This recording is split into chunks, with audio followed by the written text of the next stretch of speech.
Hi everyone, I'm Stan. I've got two hats. One hat is I work for CrossReach. CrossReach is the social care arm of the Church of Scotland. It's actually got 2,000 employees and runs a whole range of health and social care projects. The project that I'm involved in is based in Dundee. We're a small project. We have one 30-hour worker and two of us are 20-hour workers. We're small, but we're involved in several recovery projects. So we have involved in 2 recovery cafes in conjunction with local churches. We have a recovery project which you'll hear more about called Recovery at Friday, which is a partnership between ourselves, my colleague Dave, who will introduce in a second, and the local church. And we also run smart groups, and we also do outreach work in prisons, local detox, etc. So that's the my CrossReach hat as an addiction worker. So my colleague Dave works with Reconnection Project, which is part of the Recovery at Friday, and he'll be telling you a bit more about that in a little while. My other hat is with Christian Recovery Scotland, and Christian Recovery Scotland was set up 4 years ago, basically to help churches, Christian organisations and individuals to work together, to come together, and I'll be touching on Christian Recovery Community mainly. So as usual, I tend to kind of go overboard a bit with the slides, so forgive me if I go a little bit quickly through those. I'm very encouraged actually that a lot of what Martin was saying really resonated with that, like more with myself and with Dave. We were talking about things coming down in the car, and we were talking about how we wanted to go forward in developing Christian recovery community in Dundee, in the Dundee area. And a lot of the things actually which we kind of observed, it was very heartening to see that the research, the research that Martin has done very much is in line with what we feel the picture is, not only in the Dundee area but in Scotland generally as well. So that was really good, because sometimes you think, are we totally off the wall, or are we imagining things? So it's nice when you feel that things have been confirmed.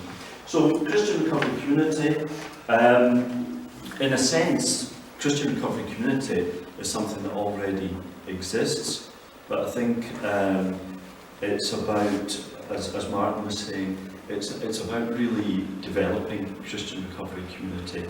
It's about helping the church in the broadest sense to be as effective as possible in helping people with addiction problems. So the picture here is the lovely folks there. That's at our lunch at the Recovery at Friday project, and in a sense that little photo sums up to me what Christian Recovery Community is about, because we've got Dave there. We've got next to Dave, left hand side, is Craig Stocks, who's one of the church leaders at the City Church in Dundee. We've got different volunteers helping with the different activities that are provided there. We've got some of the guys who are in recovery, etc. So there's a whole range of different people involved in the project, and there's probably about 4 or 5 different churches kind of represented just at that table as well, which to me is very much about what Christian Recovery Community looks like. So Isaiah 61 verses 1 to 4 is kind of foundational for me anyway. I became a Christian in November 1982, and I started getting involved in recovery work in March 1983 in Edinburgh. But Isaiah 61 verses 1 to 4 is what I believe it's, as I say, it's kind of a foundational scripture about what I believe that God has been doing, is doing, and wants to do more and more in helping to set free from addiction problems. So, without going to that in detail, but it's about proclaiming the good news, binding up the brokenhearted, release from darkness, bringing God's favour, comforting, restoring beauty and joy, and works of righteousness, bringing people strength, stability, and also ministering to others with addiction problems, so that people that are being transformed, in turn they will be involved in transforming others. Just another thing is that what I believe that God says is that, well-known verse, the harvest is plentiful, but the workers are few. Ask the Lord of the harvest, therefore, to send out workers into the harvest field. And I think one of the things that I've worked a lot in the past in residential services where people can come to you. I've now been working in the community for the last couple of years, and I think the sense of actually sending out workers into the harvest field, I think that's such an important part of what we do, it's the harvest field. The harvest is already there. God is already working in people's lives by His Spirit. And at times, obviously, they don't even know that God's been working in their lives and maybe protecting them, etc. But as we do step out in faith, God moves by His Spirit and people come into the kingdom. And that sounds a wee bit kind of, you'd think, oh, that sounds very simplistic. And at one level, it kind of is. But at another level, it's I do believe that God is saying there is a harvest out there, but what I believe is that we're going to see that increased. We're going to see that increase more and more and more. So the whole thing about Christian Recovery Community is that with this harvest coming in, the church needs to be prepared, needs to be ready for this happening, more than it is at present. Also, Luke 5:1-11, where Jesus tells them to cast their nets out. They've been fishing all night, haven't caught anything. Cast their nets out, and they to the deep water. And God just kind of spoke to him at one point and said, this is a deep water ministry that we're dealing with here. The folks that we're reaching out to are literally in deep water in all sorts of different ways. A place of danger, a hard to reach place. It takes us out of our comfort zones. So something about a net. Isaac is a networking organisation. Christian Recovery Community is a networking organisation. But I think when I think about the net, I don't see you don't get many hair nets nowadays, but a net can be really thin, a net can be very, very strong as well. And I see the net as being more like a net made of ropes, which is very, very strong. And I think that's one of the things that when we're talking about doing this work and reaching out to people, that what we're doing, there needs to be a real strength there. There needs to be a completeness there. Sort of talk a little bit about a recovery pathway. So all the different parts have to be in place as well. That's essential if we're going to meet all the needs of somebody from addiction right through to long-term recovery, etc. So that sort of brings on to partnership, and I think partnership is just totally essential. As Martin was saying as well, many churches do not have the resources, be it people, be it knowledge, be it finances, or whatever it be. They don't have the resources. So this is why we need to be working together as the church to be able to meet the demands. For instance, if there's gaps in provision, for detox, if there's gaps in provision for residential rehabs, whatever you want to look at, moving, following on, aftercare, accommodation, or whatever. So I think partnership is essential. A lot of Christian recovery organisations in the past have tended to work in isolation. Tended, it's a generalisation, but it's really important that we are all working together to really be as effective as possible. And also because I believe that God wants us to work together as the church. It's kind of a foundational thing that we're the one body with many parts.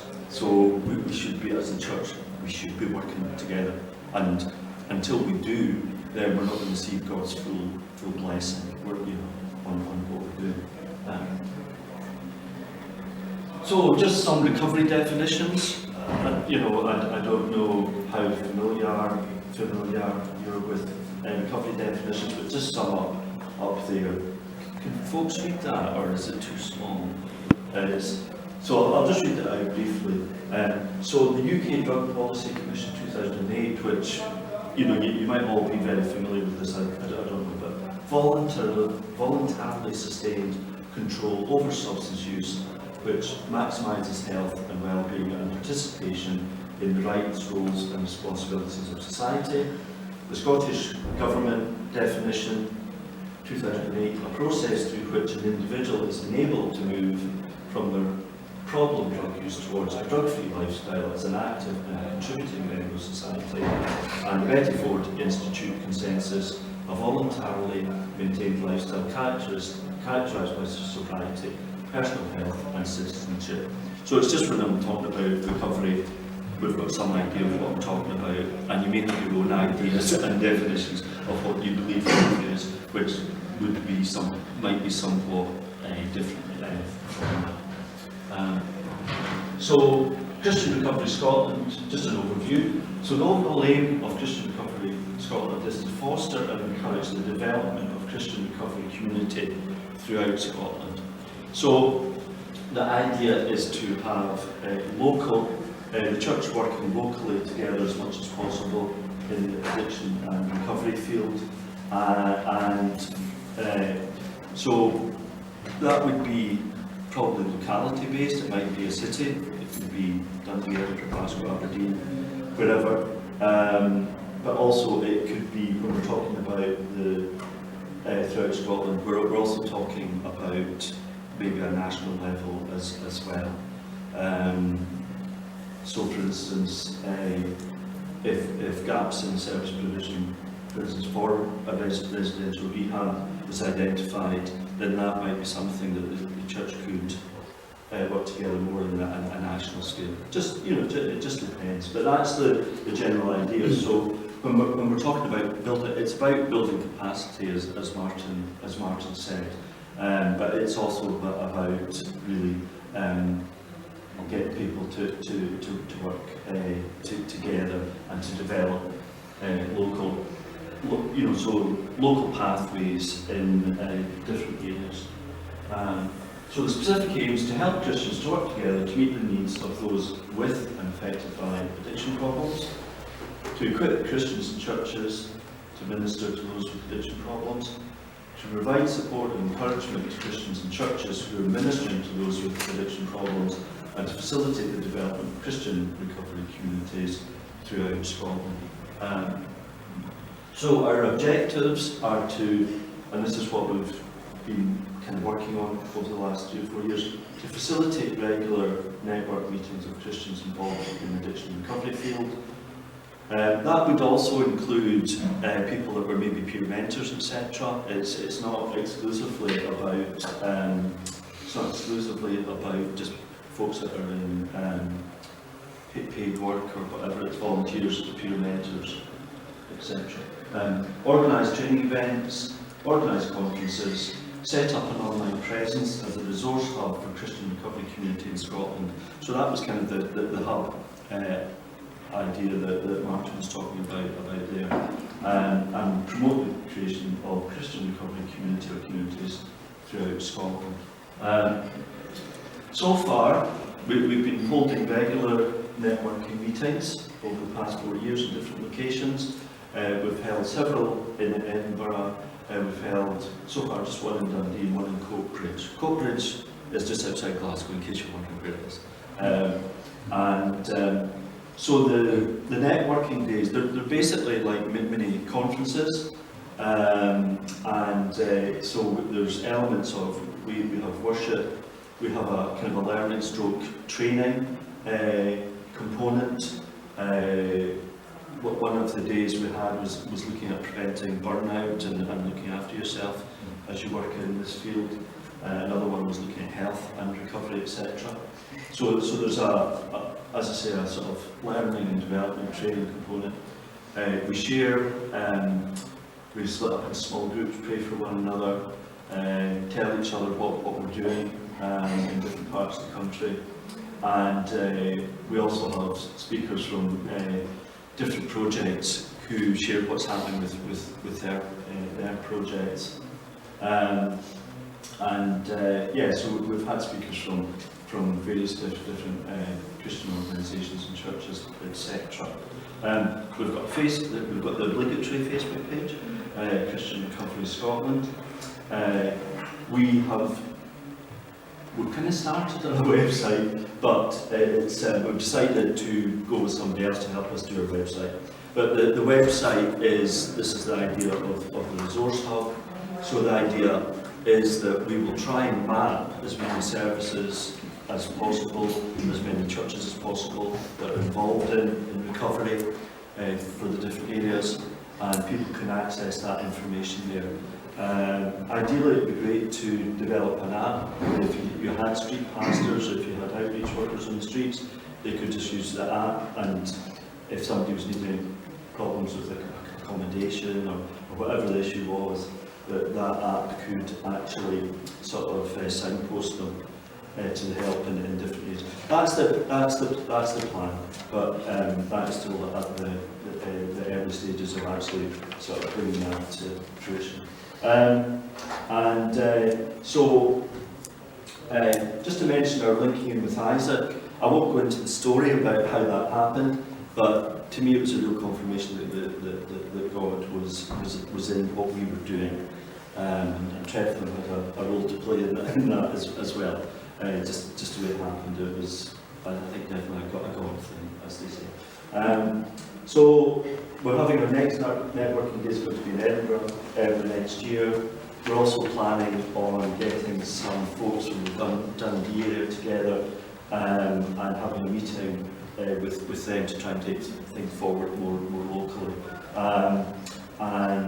So I'll be focusing on a possible conference next year. We would like to have a sort of bigger conference in Scotland. I'm thinking Edinburgh. And also, as I'm saying, wanting to focus on developing Christian recovery community in Dundee. So, Christian recovery community, creating a recovery pathway from active addiction to long-term recovery. So I've just kind of, well, you're not allowed to say brainstorm now, are you? It's a mind shower, is it, or something? So just some of the different elements of a recovery pathway there, and you can probably maybe think of other things as well. But to have that pathway is, to me, it's so essential that you have that. So we can help people through their recovery, from before they start recovery, right the way through the recovery journey over time. And that all these things are in place, and others as well that we don't have there. So creating a coordinated network of churches, Christian projects, organisations and individuals working together so that the church can be as effective as possible in ministering to those with addiction issues. Can I interrupt? Is that all right? It's a little voice from behind. Yeah, sure. No, it's interesting. I mean, we're down in Bristol. I'm always struggling a little bit with the Christian recovery. Yeah. Because sometimes we look for Christian recovery programs, but actually as a Christian church sort of project worker, I want to find a good program rather than a Christian one. Right. Sometimes we have this thing about trying to get into something Christian when it's not necessarily always great. Do you know what I mean? How do you work out when, sometimes I do wonder when the church tries to Christianise everything as if we have got something better, and yet at the same time we often struggle as Christians to really get it unless people are in recovery themselves. So we have this slightly sort of, don't I say it, patronising approach to recovery work. Right. So how do you sort of work out which projects to signpost to? Do you try and signpost for Christian stuff, or do you just go, actually this is a flipping good thing going on here? Because actually I'm as happy to signpost into our local projects as I am into something that's run by churches. I mean, I would say, no, I mean, we work with people as individually as possible, as individuals. And so it's what suits that individual. About 3 or 4 weeks ago, a guy who came to one of our community recovery cafes, and he was saying, I want to get away, I want to go into rehab or whatever, just sort of totally out of the blue. So I told him about a place in Ayrshire, which is run by a non-Christian kind of organisation, but it looks like they've just started this year. They're in the early stages, but the model is based on a very successful model, etc. So I said I'll get information for you about that programme. So it's really individually based, and we're not.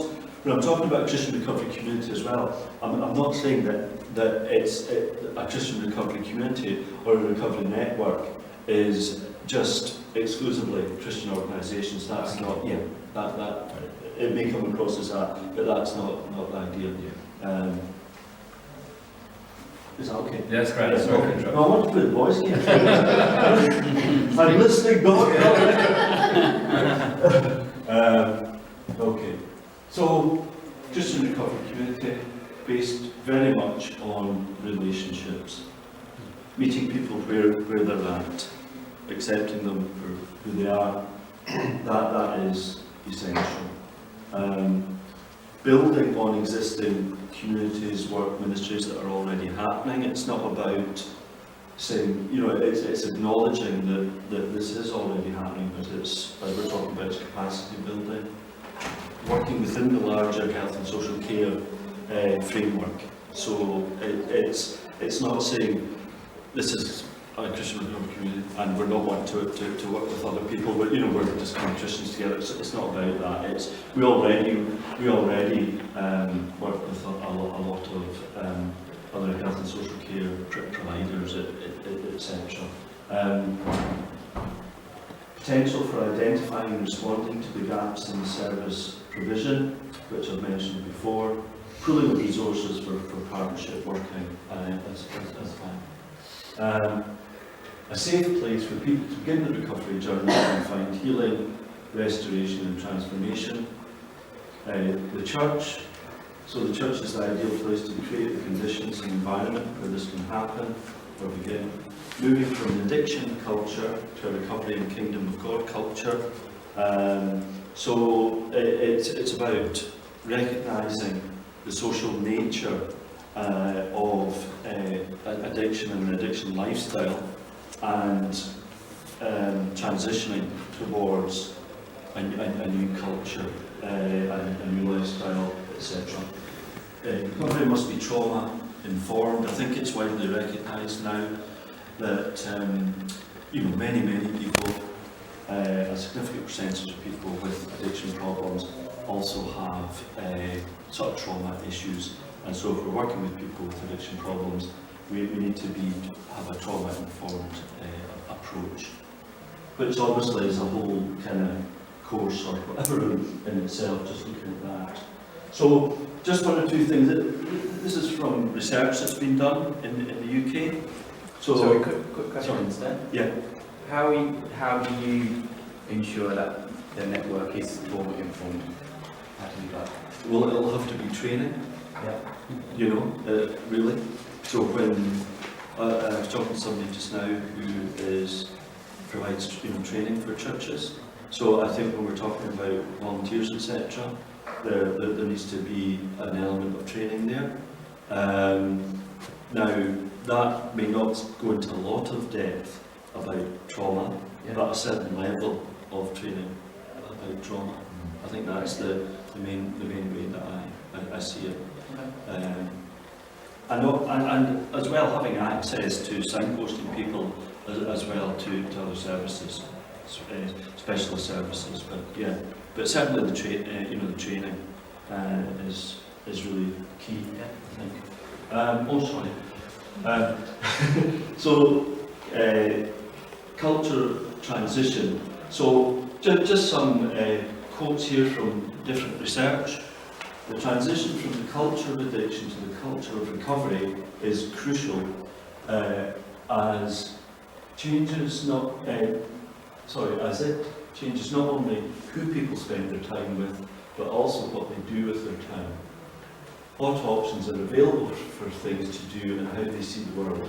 Changing the social groups a person engages in changes what they do with their time, what they consider to be normal and acceptable behaviour, the language they use, and as a result, what their world looks and feels like. The second one, it's interesting because it mentions kind of belief systems, and I think the second last one is particularly interesting because it says that they must offer enough that is meaningful and attractive so that individuals will not only be drawn but will not want to leave once they're involved. And I think you can see when just looking at some of these things that the church is the ideal place for these things to take place.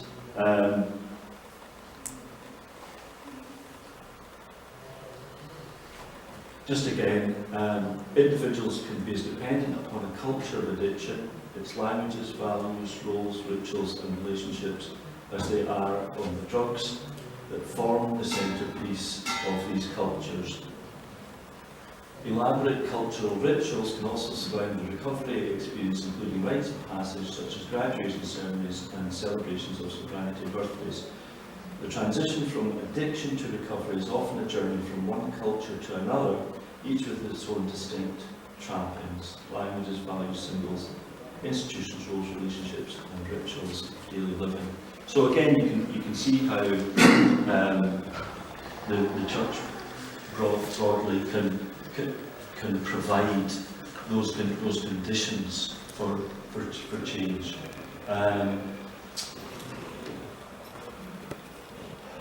If you can, I'll just let you read these just because of the time factor.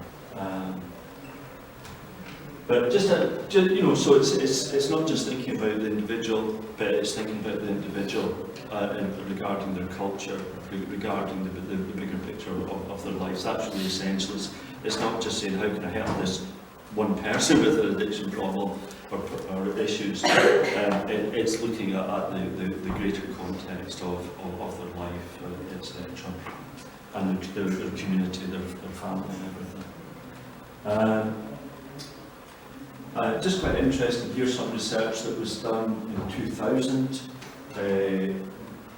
McIntosh and McKechnie identified two main mechanisms by which former drug users avoided relapse. Number one, the avoidance of their former drug-using network and friends, and number two, the development of a set of non-drug-related activities and relationships. And the second one, the strongest predictors of life quality were engaging in a range of activities and doing so with other people also engaged in a recovery journey. So the research has shown that to be in an environment where there are other people that are in recovery is really important for folks.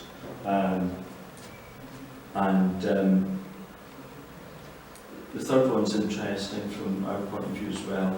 When asked to explain how abstinence was sustained, participants, former heroin users, quoted social network factors, moving away from drug-using friends and support from non-using friends, and practical factors, accommodation and employment, as well as religious or spiritual factors. So it's really good that they identified religious or spiritual factors as being really important. Second last slide. So this is from a guy called Michael Dye from Isaac Congress in 2003 in Madrid. So it takes two things to make the church safe for hurting people, grace and competency, which Martin touched on again as well about competency. Grace makes it safe to share our secrets and our struggles because we won't be judged, condemned or preached to. In a practical sense, grace is when people see our hearts rather than our behaviours. Competency makes it safe to reveal our problems because we can see that they have the experience, understanding and plan to help us change and be successful. So whose problem is this? I believe that we in the recovery world have to be proactive in creating safe churches for our people to be successful. Not just in staying absent, but to grow into healthy social and spiritual beings. Remember, the limbic system, so the part of the brain that's involved with survival, was negatively programmed through painful experiences with people we trusted. Healing also comes experientially from learning to trust again. And I think that is so important, that last thing, realising that a lot of the damage, the hurt, came through relationships, and the healing comes through healing relationships with others, relationships with God, etc. So I think that is so important.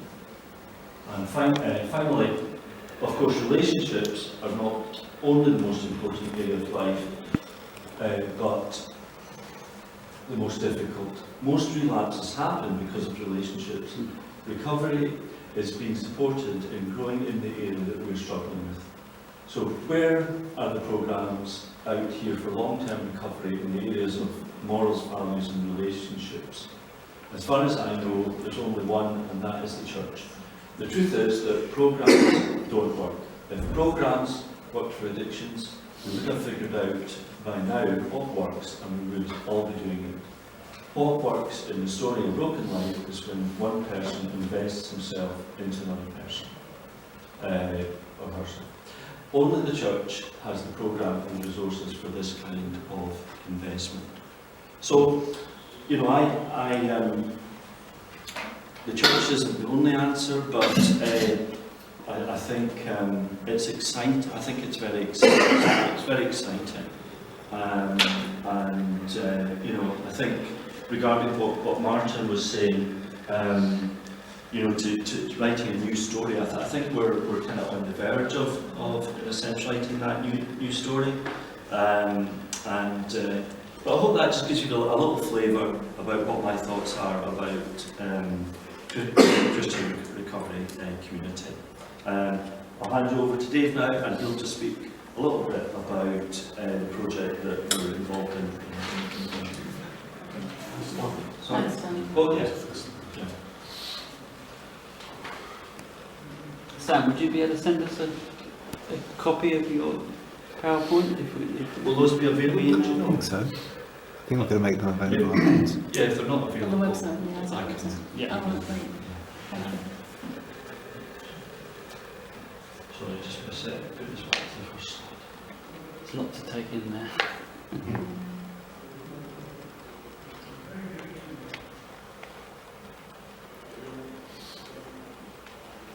To digest before lunch. Hi. I'm glad I work with Stan because he's good at all that stuff.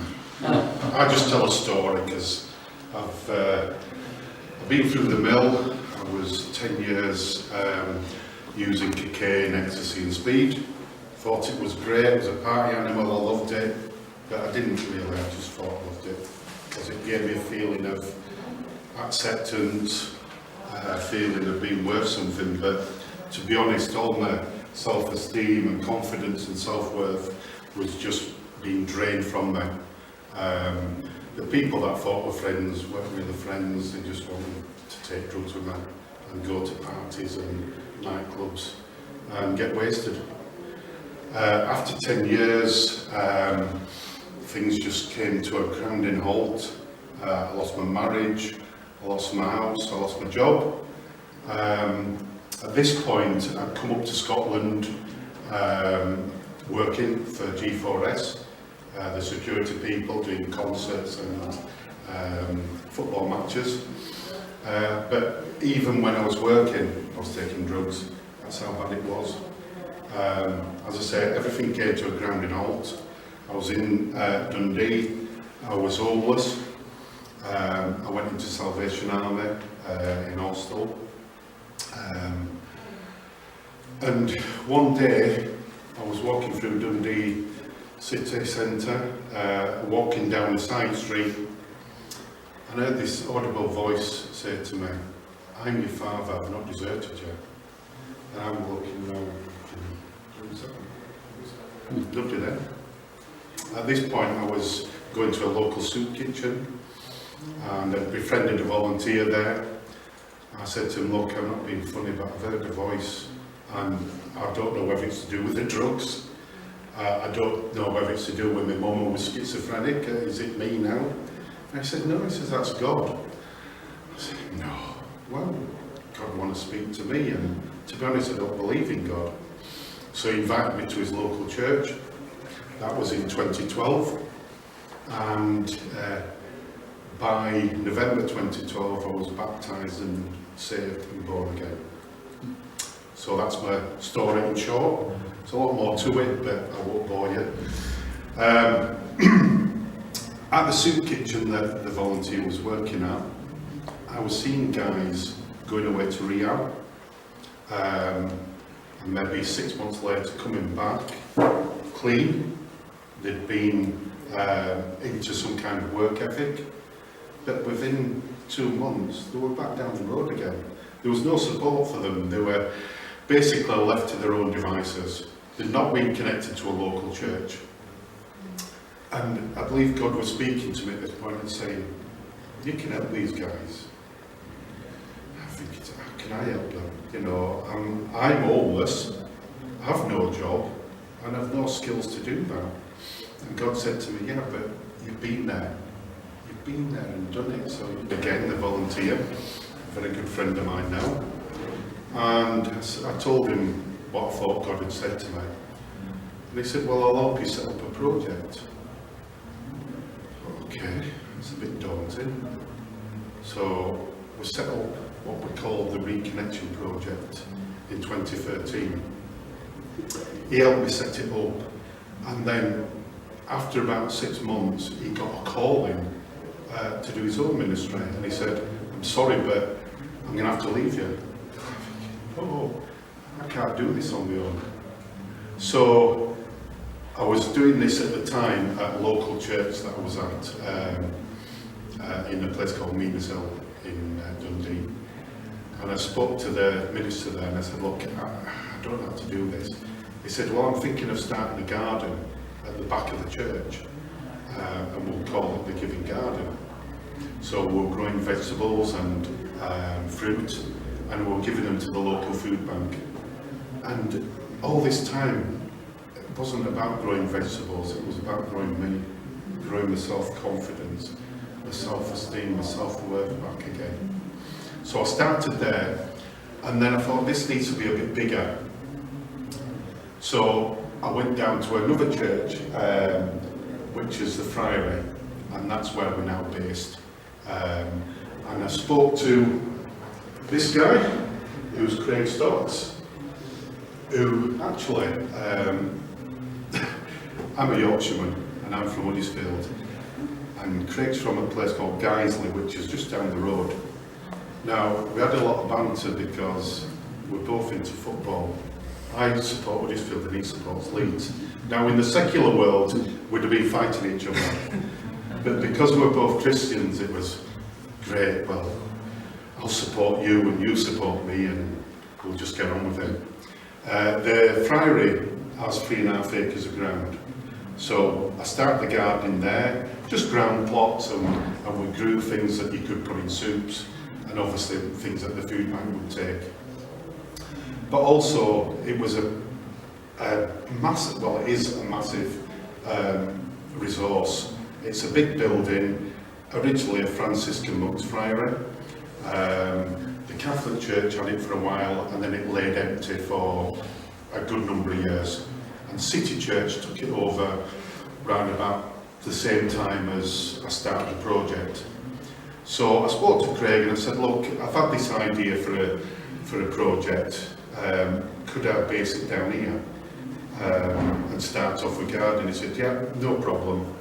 So we started there, and for the first couple of years it was really hard because it was just me. I was having people come from the soup kitchen. A couple of guys were bringing guys up there, but it wasn't really sustaining itself. So I went back to Stuart and I went back to another friend of mine and said, look, I think we need to set this up as a charity because people will know us more, will know what we're doing, and we'll start to get more referrals hopefully. So that was in 2015. We set the charity up, still the Reconnection Project, and obviously we were partnered with the church, but then I met Stan through his boss, who I'd known for about 5 years anyway, through CrossReach, and we talked about recovery, because the one thing we didn't have was a recovery culture. It was just me kind of learning guys how to grow vegetables, and it wasn't enough. So Stan started about 2 years ago, and we started with the recovery groups. So then we had a kind of a partnership going on that people could look at and say, yeah, we can buy into this. You know, so we started working with different guys. A few of them are there at the moment. Most of the people that are there are actually team leaders. So I've got 8 team leaders. I've got 7 trustees on board. And that's within the space of 2-3 years. You know, I could never envisage this. If you'd have said to me 10 years ago that I'd be doing this, I'd have laughed at you. Because it wasn't even in my vocabulary, it wasn't in my mind. But God's totally transformed me. My vision is for Dundee to have a rehab, a residential rehab. Now we'll probably start small with that, to have people in flats, you know, that we would have somebody in there that would look after them and support them. I think the biggest problem is the fact that we can see somebody between 10 o'clock and 4 o'clock during the day, but then they leave us and they're up to their own things, seeing their own mates and doing the things that they do. We've no control over that. So I think residential is the way to go for us, and we're in talks with people at the moment. But what we actually offer now is gardening, woodwork, art, painting and decorating. We make bird boxes and bird tables. We make actual tables themselves out of old wood that's been donated. In fact, we've made a great table at the moment that's made out of old church pews. So, you know, I just marvel at what we're actually doing. But the way we've got to that is obviously through God's help and the church's help and the partnership, you know, with the 3 things: Reconnection, CrossReach and City Church. And we also have another site over in Arbroath at the Windmill Christian Centre, which at the moment has not got a recovery group going, but that's something that we're hoping to get in the future. And you know, what I actually say to guys is, look, you can get clean. You can get clean anywhere. You know, you can go to a secular place and get clean, or you can get clean through a Christian organisation.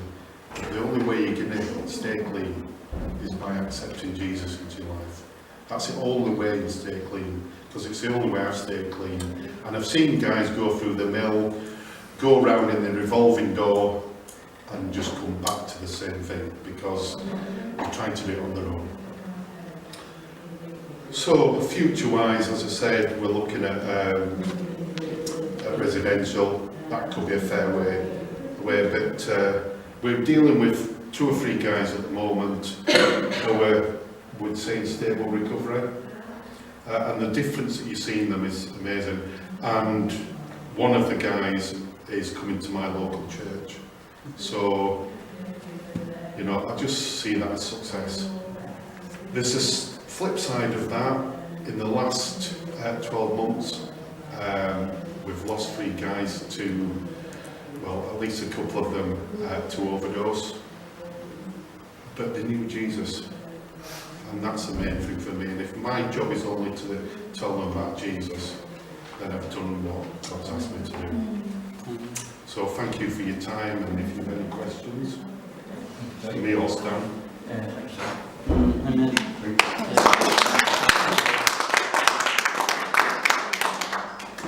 Just briefly, any questions? I know it's kind of lunchtime. Stanley talks to